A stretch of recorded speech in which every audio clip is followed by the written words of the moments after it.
യുഎസിലെ അടച്ചിടൽ പ്രതിസന്ധി പരിഹരിക്കുന്നതിന് യുഎസിലെ സെനറ്റ് പ്രത്യേക യോഗം ചേർന്നു.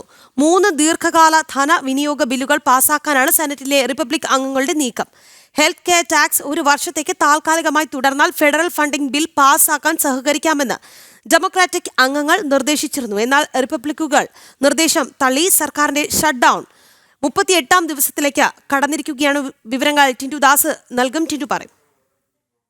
രാഖി, ചരിത്രത്തിലെ തന്നെ ഏറ്റവും വലിയ ഷട്ട് ഡൗൺ ആണ് അമേരിക്കയിൽ പുരോഗമിക്കുന്നത്. ഇന്നിപ്പോൾ 38ാമത്തെ ദിവസമാണ് അടച്ചിടൽ ആരംഭിച്ചത്. ഇതിനു മുന്നേ അടച്ചാൽ സാമ്പത്തിക പ്രതിസന്ധി അല്ലെങ്കിൽ ധനവിനിയോഗ ബില്ലുകൾ പാസ്സാക്കാത്തത് കൊണ്ട് ഇതിനു മുമ്പേ ഒരു ഷട്ട് ഡൗൺ വന്നത് 2018-ലായിരുന്നു. അന്നും ട്രംപായിരുന്നു ഭരണാധികാരി. ഇന്നും ഇതുപോലെ സമാനമായ രീതിയിൽ സാമ്പത്തിക പ്രതിസന്ധി, അതുപോലെ ധനവിനിയോഗ ബില്ലുകൾ പാസ്സാക്കാത്തതുമായി ബന്ധപ്പെട്ട ഡെമോക്രാറ്റിക്കിൻ്റെ റിപ്പബ്ലിക്കിൻ്റെ തർക്കങ്ങളാണ് ഇത്തരത്തിൽ 38ാം ദിവസത്തിലേക്ക് ഒരു പ്രതിസന്ധി അല്ലെങ്കിൽ ഒരു അടച്ചിടൽ എന്ന പ്രതിസന്ധിയിലേക്ക് എത്തുന്നത്. ഫെഡറൽ സംവിധാനത്തിൽ വരുന്ന ഏറ്റവും വലിയ ഒരു വീഴ്ചയാണ് ഒരു പക്ഷേ ഈ അടച്ചിടൽ എന്ന് പറയുന്നത്. ഈ സെനറ്റ് യോഗം അടിയന്തരമായിട്ട് വിളിച്ചു ചേർക്കാനും ചർച്ച ചെയ്യാനും ഒക്കെ തീരുമാനിച്ചിരുന്നുവെങ്കിലും ഫെഡറൽസിൻ്റെ റിപ്പബ്ലിക്സിൻ്റെ തർക്കങ്ങൾ കൊണ്ട് അതിലും ഒരു അനിശ്ചിതാവസ്ഥ തുടരുന്നുണ്ട്.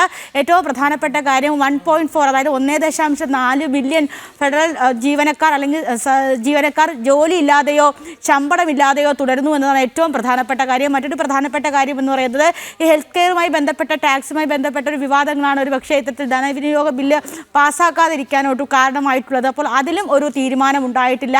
ഇങ്ങനെയാണെങ്കിൽ 38 ദിവസം കഴിയുമ്പോൾ അല്ലെങ്കിൽ വീണ്ടും അല്ലെങ്കിൽ ഇത്തരത്തിലുള്ള അടച്ചിടൽ വരും ദിവസങ്ങളിലും തുടരാനാണ് സാധ്യത.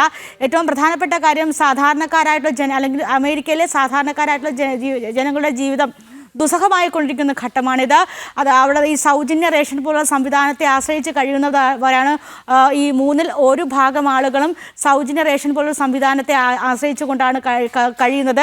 അതോടൊപ്പം തന്നെ ഭക്ഷണത്തിനുള്ള ബുദ്ധിമുട്ടുകൾ ഉണ്ടാകില്ല എന്ന് ട്രംപ് വാഗ്ദാനം നൽകുമ്പോഴും എത്രത്തോളം ആളുകളിലേക്ക് ഈ ഭക്ഷണം അതുപോലെ തന്നെ ഹെൽത്ത് കെയർ തുടങ്ങിയ സംവിധാനങ്ങൾ എത്തിച്ചേരുന്നു എന്നതും ഏറ്റവും പ്രധാനപ്പെട്ട കാര്യമാണ്. അപ്പോൾ എന്തായാലും ചരിത്രത്തിലെ ഒരു ഏറ്റവും വലിയ ഒരു അടച്ചിടൽ സംവിധാനത്തിലേക്ക് അമേരിക്ക കടന്നിരിക്കുകയാണ്. 38 ദിവസങ്ങൾ പിന്നിട്ടിരിക്കുകയാണ്.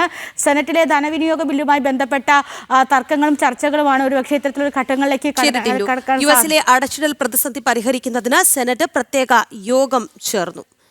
വിവരങ്ങൾ നൽകിയത് ഇന്റർനാഷണൽ ഡെസ്കിൽ നിന്ന് ടിൻറ്റു ദാസ്.